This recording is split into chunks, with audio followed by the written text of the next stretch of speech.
So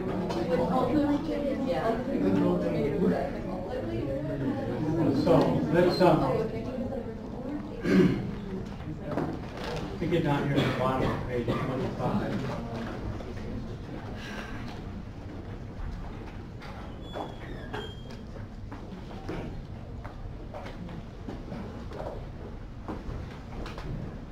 So in my own laboratory, some years back, we were studying a virus that causes cancer in chickens and many other animals, not in humans.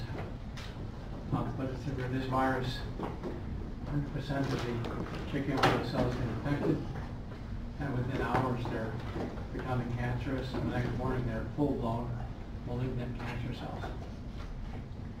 And this virus has 4 genes. 3 genes are involved in the sort of cycle of the virus. And the 4th gene is the gene that causes cancer. And this gene was called the Sark gene. This virus was Rous sarcoma virus, a very famous virus. And discovered by Peyton Rous. And it causes sarcomas at the sites of injection of chickens. So here we have a virus that has 1 gene that can cause cancer in infected cells. That gene, it turns out, encodes a protein that is a certain kind of protein kinase. Most protein kinases phosphorylate serine and threonine. And at the time this work was going on, we didn't know that there was a 4th kind of kinase that phosphorylates tyrosine side chains on target proteins. And Rous was the first known such protein tyrosine kinase. So then, well, how many cells become tyrosine? How many proteins become tyrosine phosphorylated in infected cells? And our lab and many others were very interested in that question. I had formed a collaboration with an Italian group, and they had used kind of a standard immunological technique. What they did, so the goal here is to make rapid antibodies that recognize tyrosine phosphorylated proteins. And what we would do then is to take phosphotyrosine, which at that time we could then buy. You just inject phosphotyrosine by itself as a small molecule. It's not really too small to be really antigenic. So you have to chemically couple it to the surface of a larger protein, a so-called carrier protein. Well, phosphotyrosine has like all amino acids, has a carboxyl group here. Here's the side chain tyrosine. And then the tyrosine has a hydroxyl group down here. And that hydroxyl group is what becomes phosphorylated by tyrosine kinases, like the Sark gene kinase. But you could chemically make this just as easily. So you could commercially buy from Sigma phosphotyrosine. And then the carrier protein that was often widely used in things like this was a protein that's made by keyhole lipid hemocyanins. Keyhole lipids are little structures that grow on the pilings of piers and so forth, like their little kind of hard shell, marshal inside. Keyhole lipids need an oxygen carrier, but they don't use hemoglobin, which has an iron atom in its center. They use a related molecule that has a copper ion in the center, so their blood is actually blue. And there's a protein in the blood of keyhole lipid called keyhole lipid hemocyanin, a very large protein, very foreign to rabbits and therefore quite antigenic. And we could then chemically derivatize keyhole lipid hemocyanin. There are lysines all over the surface of this protein. Lysines have an amino group here on their side chain, tip of their side chain. And they'll form a spot, an amide linkage between the carboxyl group of the phosphotyrosine and the amino groups on the surface of the keyhole. So we'll get maybe, we can just quantitate it, maybe 20, 30 molecules of phosphotyrosine all over the surface of this keyhole. So now we have derivatized keyhole limpet hemocyanin. And we would now inject this into rabbits. Now, when we would inject it into the rabbits, we would suspend it in a mayonnaise-like mixture called an adjuvant. And in particular, there's stuff added to the adjuvants that makes it give an even stronger response. Later in the course, we'll talk about adjuvants. But we then immunize a set of maybe 6 rabbits, for example, injecting subcutaneously this derivatized foreign protein. Now, the rabbit will make antibodies against this protein.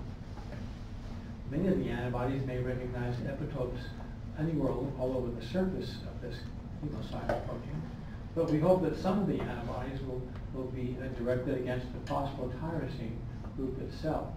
Okay? When immunologists, when they do this kind of thing, they would call the phosphotyrosine that's been chemically added and attached to the surface of the protein, and which we hope will be antigenic. And that's called a hapten. Here's the word hapten. So here, this picture over here, we have a carrier protein shown in red, and then little spikes on it that they're referred to as haptens. In our case, the hapten would be this phosphotyrosine molecule that would get attached to the surface of the carrier protein. Okay? Everybody with me so far? So, the immunized mice will make, and we hope that that mouse will have B cells that happen to have made a gene for an immunoglobulin, a membrane-bound antibody on their surface. We hope that 1 or 2 of these circulating antibodies will be expressing an antibody that can recognize phosphotyrosine. It's quite likely that other B cells will be making antibodies against various amino acid sequences on the carrier protein itself. We would call these anti-KLH antibodies, and we would call these anti-phosphotyrosine antibodies. Okay, now, that's all kind of background so far. Before I jump into what's going on here, what happens when we inject this stuff into the rabbits, I would say that once we had rabbit antiserum that was rich in antibodies against phosphotyrosine, we could then purify the phosphotyrosine antibodies from all the other antibodies that are in the serum of that rabbit. Okay? We could take a Sephiroth column of beads here. We could derivatize the Sephiroth beads with phosphotyrosine. And then when we pour the whole antiserum, rabbit antiserum, through that column of beads, all the other antibodies will just run through the column, but any anti-phosphotyrosine, so antibodies against KLH would run through the phosphotyrosine bead column, but antibodies against phosphotyrosine will be bound to the phosphotyrosine on the beads column. And then, of course, we could just use free phosphotyrosine to just elute those antibodies off of the beads. So we would have affinity purified anti-phosphotyrosine antibodies. So we could then take those affinity purified anti-phosphotyrosine antibodies, and we could then in turn couple them to Sephiroth beads. Now we have a column with anti-phosphotyrosine antibodies all over the surface of the beads in that column. So we could then pour cell extracts, RSV-infected cell extracts, through that column of anti-phosphotyrosine antibodies. So any tyrosine phosphorylated proteins would be bound to the anti-p-tyre antibody beads. Okay?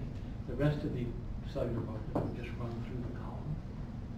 Okay? And then once again, we could competitively elute the anti-phosphotyrosine proteins of the cell that were bound to the anti-phosphotyrosine antibodies on the beads. We could again use free phosphotyrosine to knock off the proteins. And so in this way, we purified a particular protein that we were interested in and went on to clone the gene for it and so forth. It's all fun times. So let's now go back to what happens when we injected this stuff here under the skin of their half a dozen rabbits or so.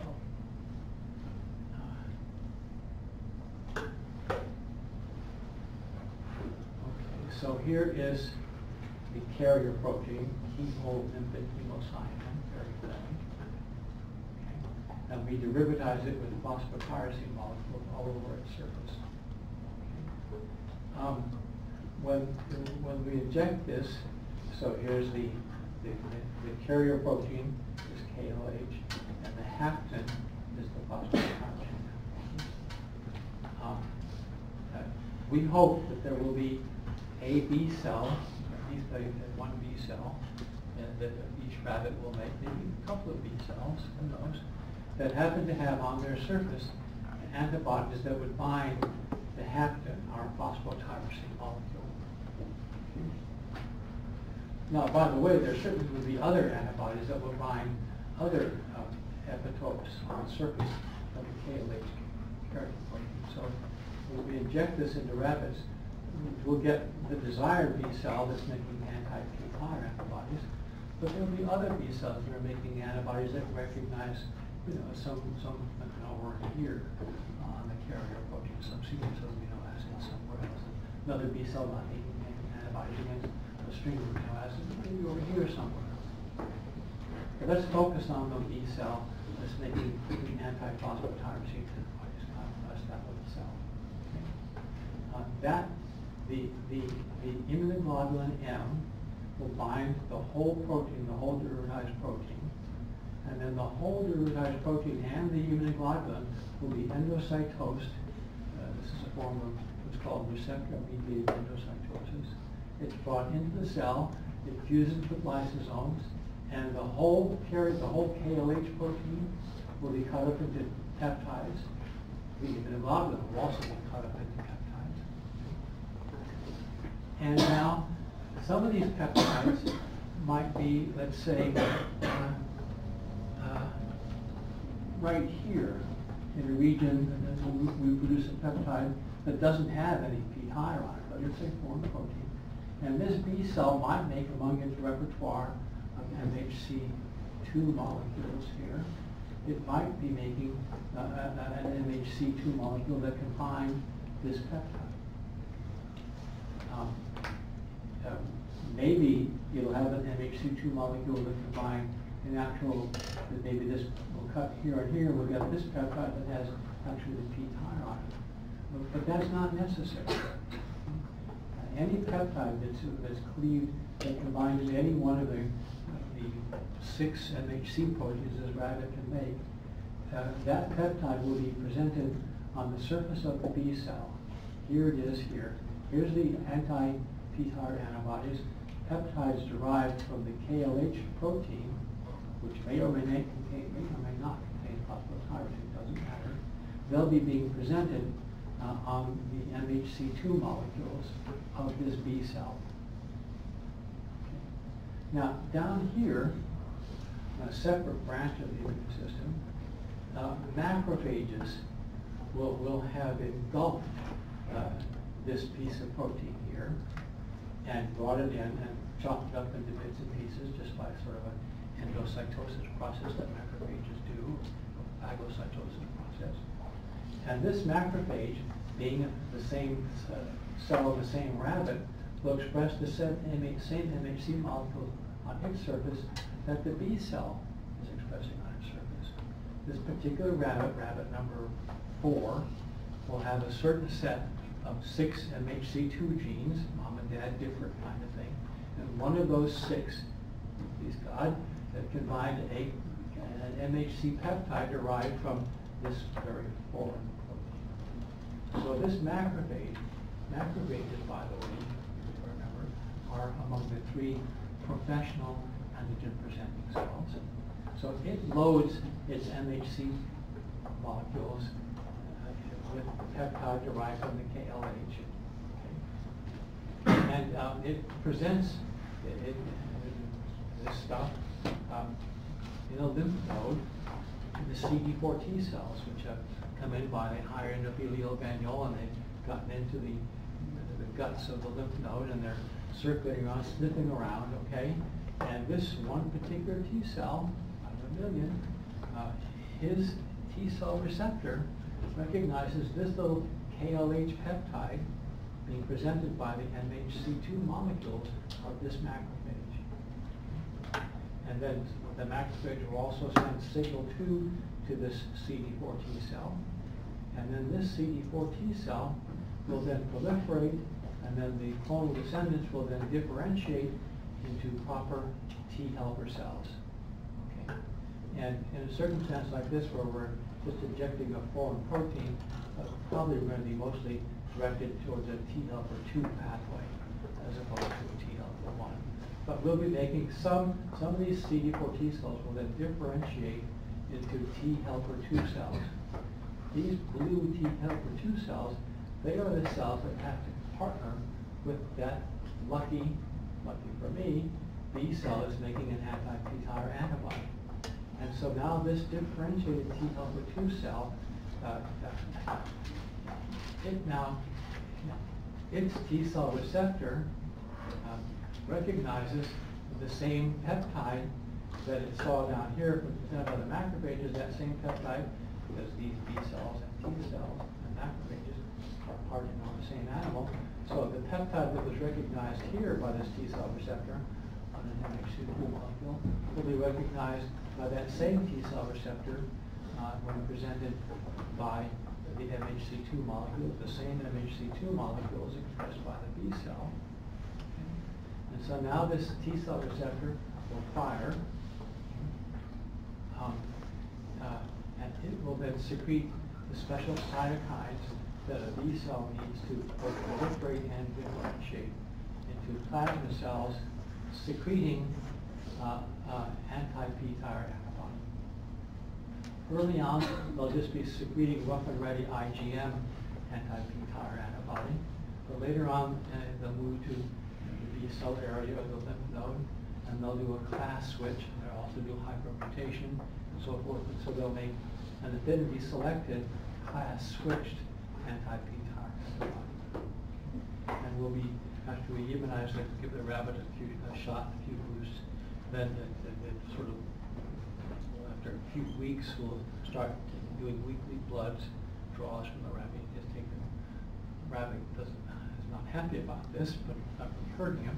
We put him in a special restraining cage, and we take his ear out, and we rub it with a little Xylenol, which sort of reddens the skin and so forth, and really the veins really stand out. And we take a little razor blade, nick the vein, okay, and then just collect 50 mils of blood in a beaker.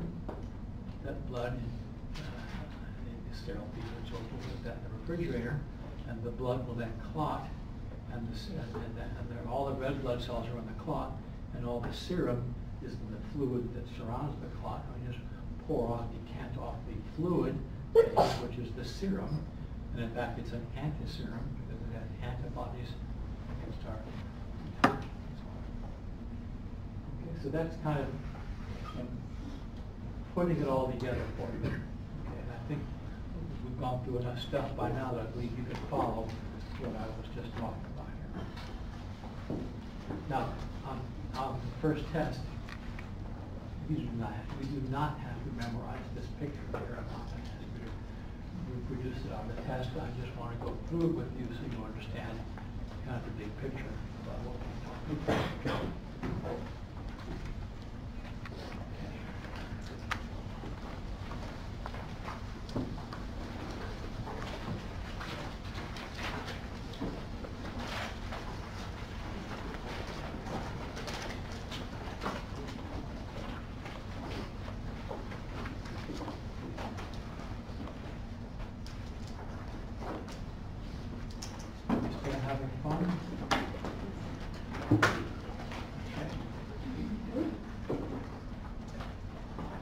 Well, let's start delving a little bit deeper. We'll delve for a while, and then we'll move on to other topics and delve. And then we'll come back again to this B cell stuff and delve right to the bottom of the ocean on it, okay? So here we go.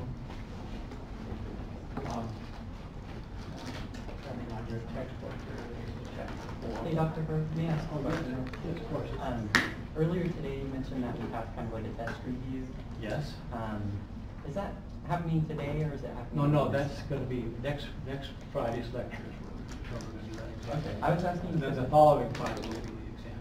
Okay, according to the syllabus, we were gonna have the exam on the 16th, so are you moving that out? Well, I have to pull it out. Is there some contradiction? that Yeah. you're encountering, I take it? Well,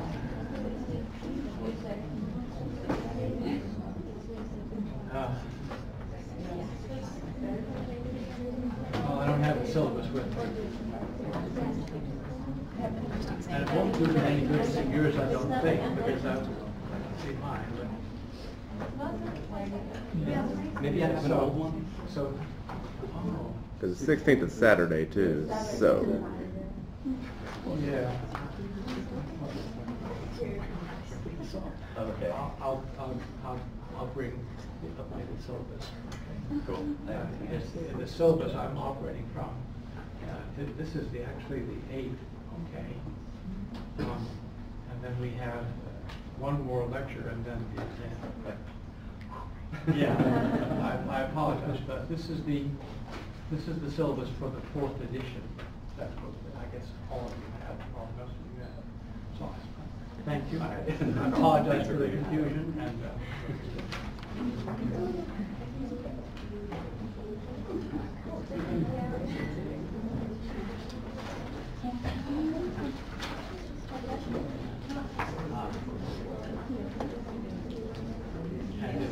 I'm operating under a misapprehension myself, not entirely ruled out. Whatever, we'll have our second exam, not this coming Friday, but the one after that. But I will do the exam review this coming Friday.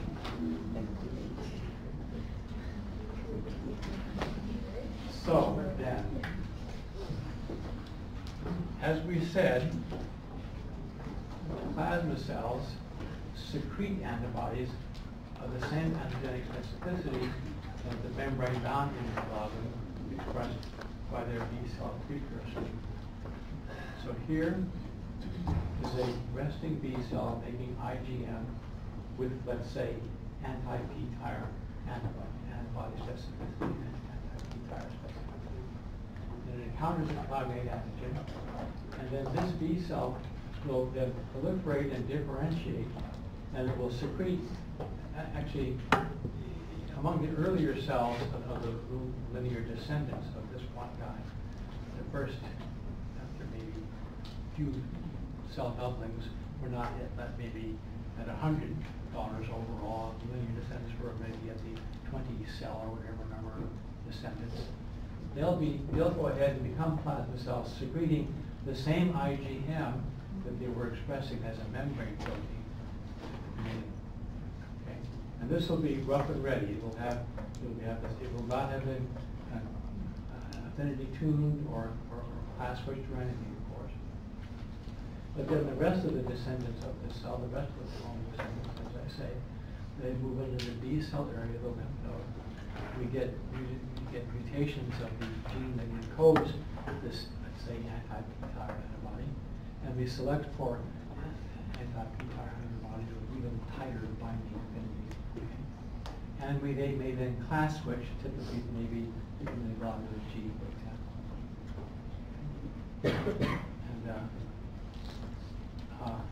And of course, we had T helper 2 cell cytokines coming into place here. And when one white blood cell makes cytokines that interact with another white blood cell, sometimes we call them interleukins. So interleukins are just a different type of the general term cytokine.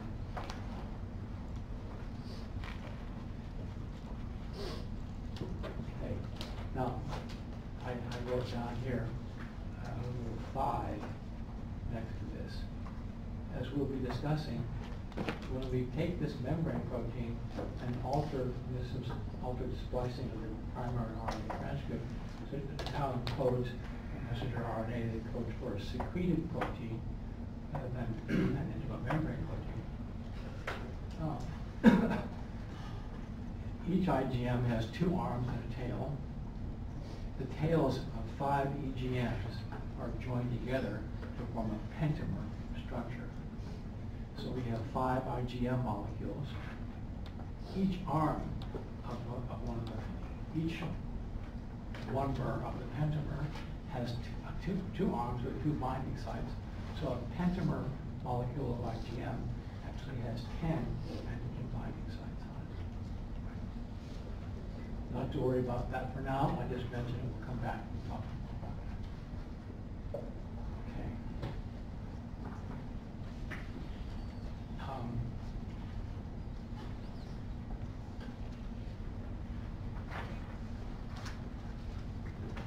Again, as we discussed,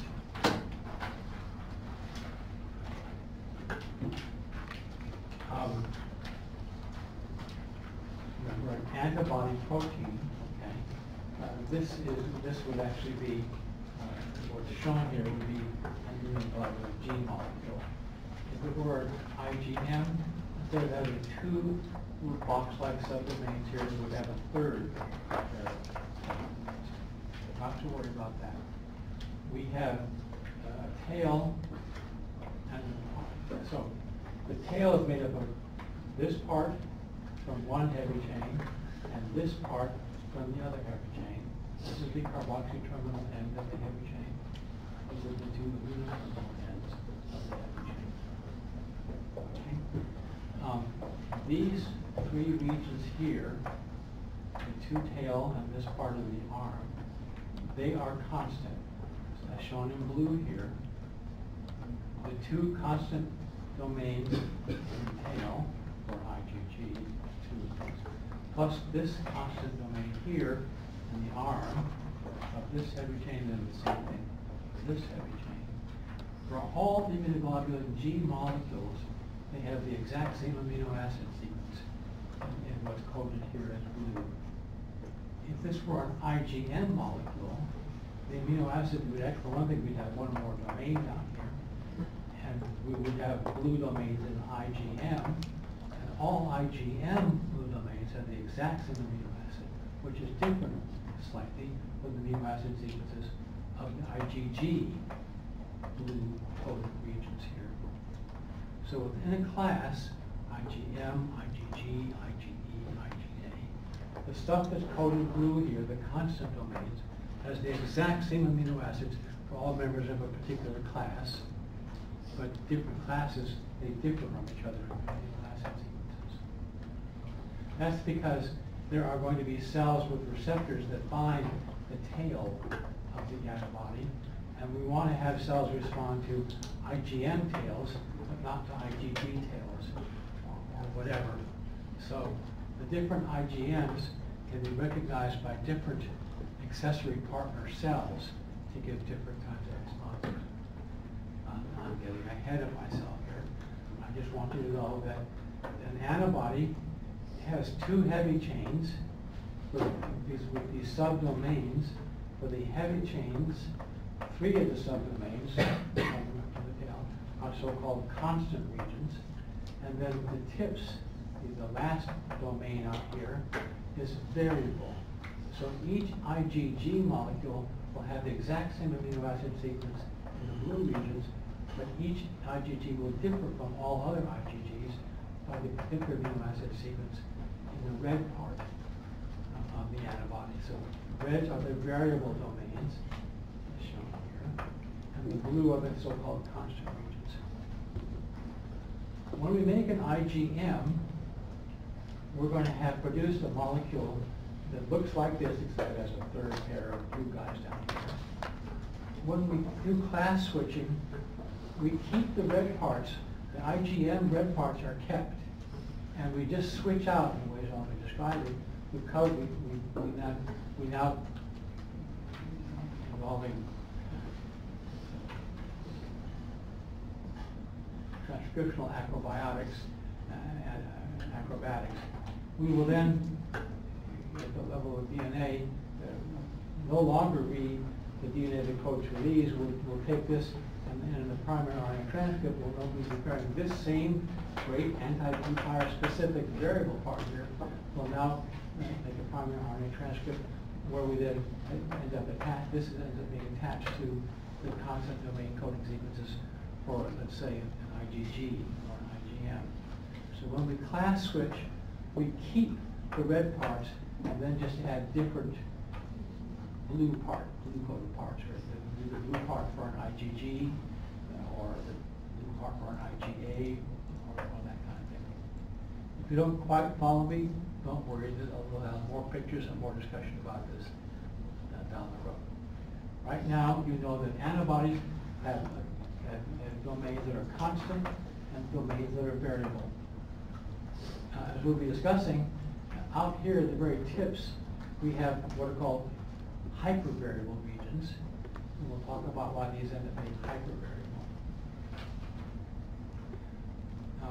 But each B cell that is producing IgGs will be producing antibody molecules that have exactly the same blue amino acid sequences, but each B cell makes an IgG that has different red and in particular very different hypervariable parts here.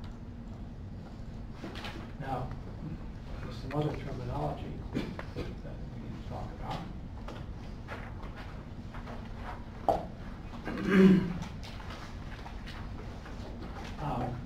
It turns out that if you purify, say, immunoglobulin G from an immunized rabbit, and you treat it in the cold with very, very dilute solutions of this protease papain, or we could also use another protease, pepsin.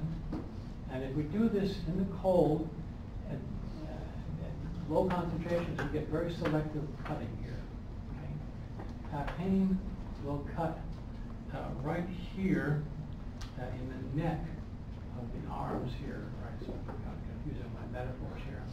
There's a pair of disulfide bonds here, and we make the cut just upstream of the pair of disulfide bonds, so that when we cleave this IgG molecule, we produce two individual arms, free, and tails here. Now, you can now separate the arms and the tails from each other. Now, the tails, because they have constant domains, and all IgG molecules have the same amino acid sequence, we have a whole bunch of copies of the same amino acid sequence here, and we can get crystallization. If you purify a protein to complete homogeneity, then play around with salt and temperature and so forth, you can get protein crystals precipitating out. And the crystals are the exact same protein. So we can get crystallographic structures. So the tails can be crystallized. This can be called the crystallizable fragment that you get by cleavage with papain. The FABs here, even though we purified IgG from, let's say, a rabbit, all the different IgGs made by different B cells, they have all these variable domains here. So these they're not crystallizable, because each, we have Avogadro's numbers of all different FAB amino acid sequences. So, proteins here. Because this part here maintains its folded structure. It maintains the folded structure of this antigen binding here. And so these two arms are called the antigen binding fragment sub antigen binding. So we have the FC fragments and the FAB fragments. From these kind of biochemistry results, we now in general speak of a whole protein, of a whole antibody protein. We'll say that this is the FC domain of an antibody molecule, and the two arms here are the FAB domains of the protein. So if we cleave them, they're fragments, FAB fragments, FC fragments. If it's still intact, we just refer to as the FAB domain and the FC domain. With pepsin, we don't get so much the same kind of specificity here. We chew the bejesus out of the tail, and the arms are disulfide linked to each other. This is the one I'll ask you to test. Don't worry about pepsin. Now this is a picture that illustrates, a picture is worth 1,000 words, what I was trying to explain to you with words just a minute ago. Here are the different classes of immunoglobulins. IgM is what's first made, and in B cell development, we create a gene that encodes an IgM protein.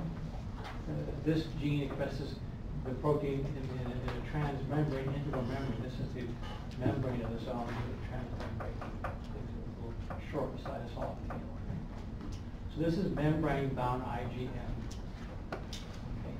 And if it encounters this cognate antigen, as I said, we'll do some fancy footwork inside the nucleus and we'll alter the splicing such that the messenger RNA that's now produced codes for a protein that's not an integral membrane protein, but a secreted IgM protein, and it is secreted as a pentamer.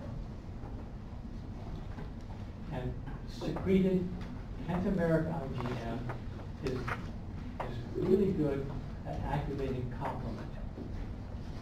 So when you get an infection, some of the antibody cells that have been making a pretty good binding IgM, they'll proliferate, differentiate, right away go to secreting this IgM as a pentamer. And that pentameric thing may not have, each arm may not have that much affinity, but there are 10 arms, so some way it's always going to stuck to the surface of the bacteria, and that pentameric IgM bound to the surface of the bacterium is par excellence activating complement, and you want to get complement going big and strong early as you can.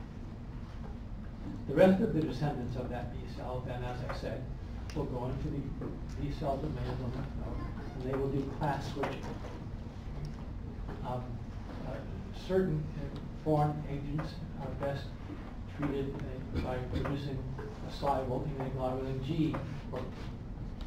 Other pathogens, like protozoa, or stuff that comes in by your gut, actually is best treated with IgA. Worms and parasites, often IgE works best. You can see that IgG and IgA and so forth, we have two of these little domains. IgM is a third one. IgE is also a longer tail.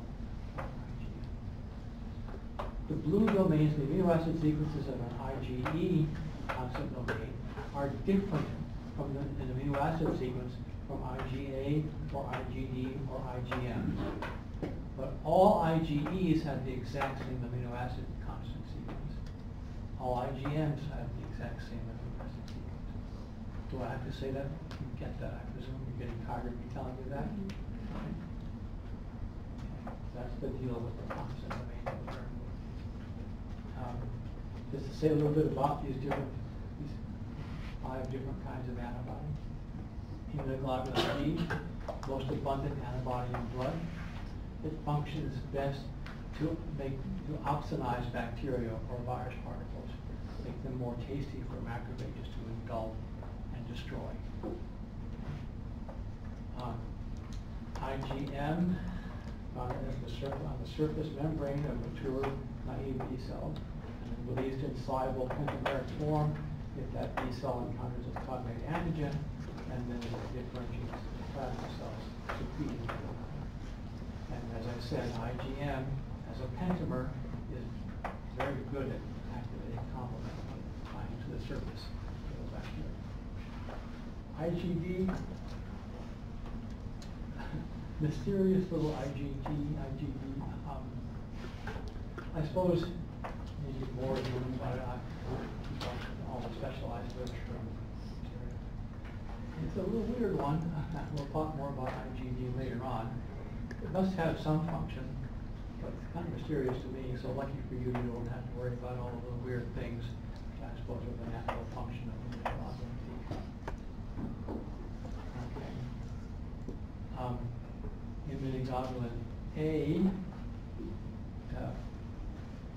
plasma cells that have switched to producing IgA, they move to right underneath your gut mucosal surfaces and so forth. On the mucosal surfaces, and they secrete the IgA, okay, to the outside world, so into your gut itself. Okay. Although it gets stuck in the mucosa and the viscous mucousy layer that coats the inner lining of the gut. Mothers also produce, but also it secretes into mother's milk. So the baby gets a lot of the mother's IgA. Most pathogens that we're going to encounter, especially from the baby, are going to come from eating stuff, so regular dirt and stuff on our fingers and all kinds of stuff, okay? So most of the pathogens that a baby's going to have to worry about are coming from germs that are coming in through the mouth and the gut. And so it's really good that the baby gets all the dirt and stuff that the mother in the world the mother lives in. She's made IgA, she has memory IgA, so she's producing her own IgA against that. And she gives the baby her IgA that will protect her baby from all that stuff that's in the cooking pots and water and all kinds of other stuff. That protects the baby until the baby's other get rolled. Just like we secrete IgM as a pentamer, we secrete IgA as a dimer. More IgA is synthesized by the body than any other isotype. Now I just told you IgG is the most abundant antibody, but that's in blood. IgA is that there's 10 times more IgA made, but it's also kind of secreted outside the mucosal surface. And then IgE, as I said, its main job is to fight off worms and protozoans and so forth. It's captured by special receptors on the surface of mast cells, and then when the mast cells encounter parasitic things, they exocytose the contents of their granules and make life hell for the worm or whatever. And these cells start off making surface IgM and some membrane surface IgD, and then in response to binding with a cognate antigen, by the way, the antigenic specificity of the IgM and the IgD are identical.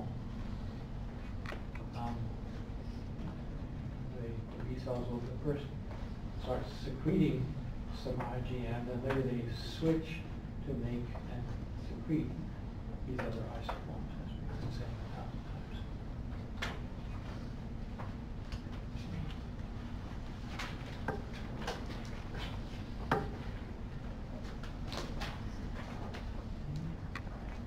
So, this is another cartoon representation of an antibody protein. In these earlier pictures, we were showing it in very simple form here. A more accurate cartoon would be the one that's shown here. These little domains and subdomains here have flexible links between them from the protein here. And so they're kind of at angles to each other.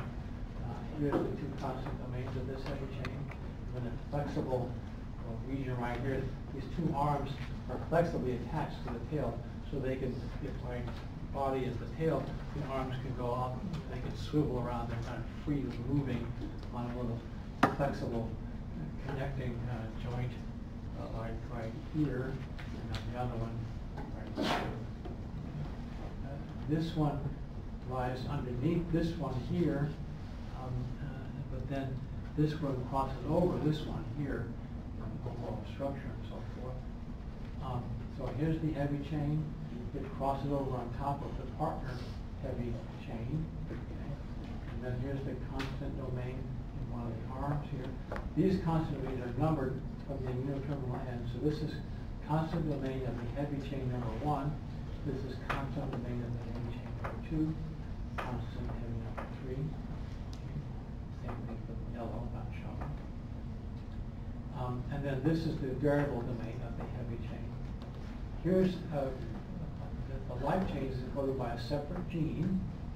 Okay, it has its own highly variable part here. This is a constant domain of the light chain. And this is the variable domain of the light chain. So we have constant domain of the light chain and the variable domain of the light chain. And then, I keep saying, we also have hypervariable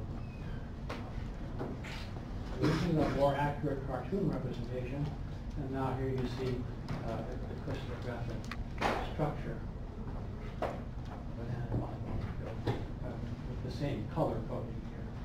So here's in blue, we have the heavy chain. Okay. Here in red, we have the light chain. Here in yellow, we have partner heavy chain, and then the light chain.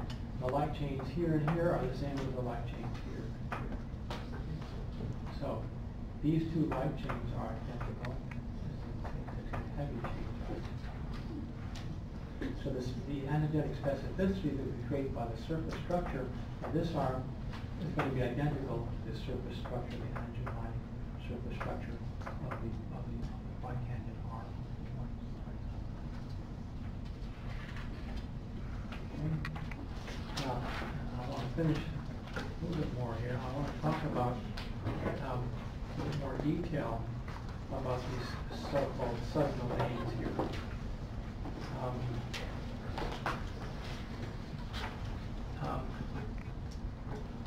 Here, we're looking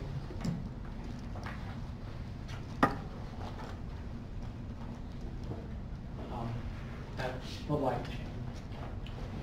Here's the constant domain of the light chain and the variable domain of the light chain. This structure that we're looking at with the light chain, the same kind of folded structure is found in the little subdomains for the heavy chain as well.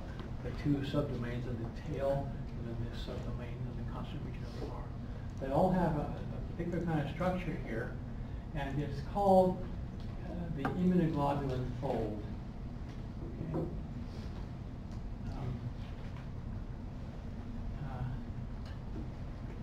So again, here's a representation of an antibody molecule.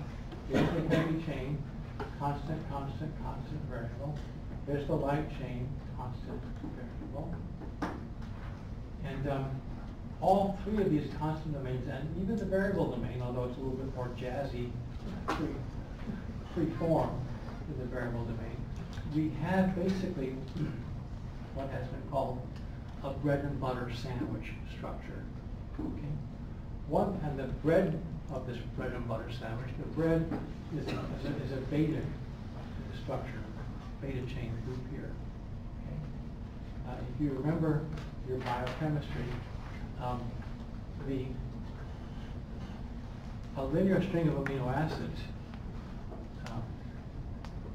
can intrinsically fold on itself to form what's called a secondary structure. And Linus Pauling, playing with sort of paper cutout when he was home from his office one day with a cold and so forth, and drinking hot tea and soup and so forth. He's cutting out pieces of paper and so forth. And he's just playing with them, and he realizes that if he takes, for an alpha helix, if he just follows the string of amino acids, if he makes it a kind of a staircase loop, then the amino groups of the peptide bond of this amino acid, as we come around the staircase, they have pointing down at them the carboxyl oxygen of the next peptide bond, X number of amino acids further up the staircase. And you can form a hydrogen bond between the amino hydrogens of this peptide bond and the carboxyl oxygen around the corner amino acid peptide bond. That's a secondary structure that forms the famous alpha helix. And a lot of proteins have some part of their structure made up in forms of alpha helix. Another way you can do this, though, is to have the two polypeptide chains lying side by side, as shown here. And here now, you can have, here's the polypeptide chain here. Here's the amino terminal end of this peptide sequence here. This is the peptide bond. This amino acid here, here's the carboxyl. Here was the carboxyl group of this amino acid and its side chain. Here's the next amino acid. Here's the amino group of it, the side chain containing carbon, and then the carboxyl group here. And the amino group of this amino acid reacted with the carboxyl group of this amino acid, and we kicked off behind the other hydroxyl group here in this carboxyl, and now we have a nitrogen-carbon bond. This is including this peptide bond. So each amino acid is joined to the next in the chain by these peptide bonds. Here's a peptide bond, here's a peptide bond, here's a peptide bond. The same with this one right now here, this is running in the opposite direction. Here's the amino terminal and running down here. Here's a peptide bond joining this amino acid, etc. Just as in the form of an alpha helix, where they're kind of on top of each other, laying side by side, this amino hydrogen here, this was an amino group of this amino acid here, and it reacted with the carboxyl group of this one. This amino acid hydrogen here, this amino hydrogen bond with the carboxyl oxygen of this amino acid that's lying right next to it. And as you line them up like this, you form these hydrogen bonds between the peptide bond, oxygens, and amino hydrogen groups all along the length. If you look at this, these bonds are not lying flat on the paper. They're going up and down like this. Okay? But you have basically, and you can just kind of move this thing back and forth and keep going. Sometimes you can get in a golden protein amino groups parallel to each other, amino up here and amino up here, just going down. Other times they can be anti-parallel. So these are called beta sheets, these structures like this. And so the immunoglobulin fold has in yellow here a beta sheet here. Here's the hydrogen bonding across like this. That's the way we're doing it out here. And then there's like this amino terminal on this way. Now this is an anti-parallel beta sheet structure. And come around again. So we have, this is all very flat surface here. This is the bread and butter sandwich. Then down here in the same protein, we also have a beta sheet structure that lies just underneath the yellow one. And then the amino acid side chains of these proteins, they alternate between being, the side chains are alternately pointing up and then pointing down and then pointing up again. And the space between the two beta sheets, the side chains are pointing up and then down from the one above it, those are going to be hydrophobic. So in between the two pieces of bread, we have all the hydrophobic side chains forming hydrophobic captive forces here. So that's the butter of the bread and butter sandwich. And we also have a disulfide bond, the upper yellow piece of bread, the lower green piece of it. This is a really stable protein fold. That's probably why it evolved. You can take a Lincoln chicken. And once this was discovered by Mother Nature, it was certainly put into use like antibody proteins, but many other secreted proteins are going to be in we find many goblin folds everywhere. They're involved in extracellular proteins, they're involved in adhesion, for example. A lot of proteins that live their life in the outside world have this very stable structure. So it's not too far from now. See you next time.